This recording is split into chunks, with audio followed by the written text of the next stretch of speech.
What role does ERP play in supply chain management? From an operational perspective, ERP brings things together. It brings together the many different aspects of running a business.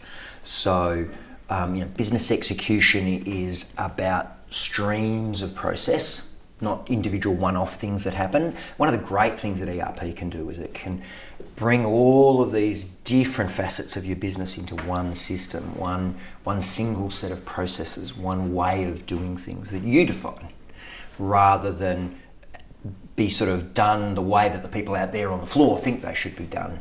And when you get successive generations and turnover of people, then those can morph each time you get someone new into the organisation, particularly if it's somebody in a management type position.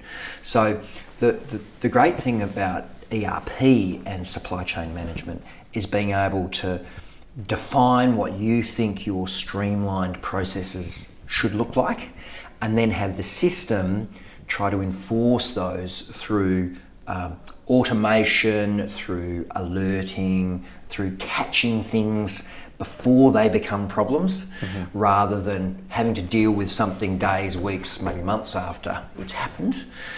So in a supply chain management environment in particular, that's about saying, well, we want to make sure we've got the materials that we need when we need them, because this is what's happening with our customers and this is what's happening with our suppliers.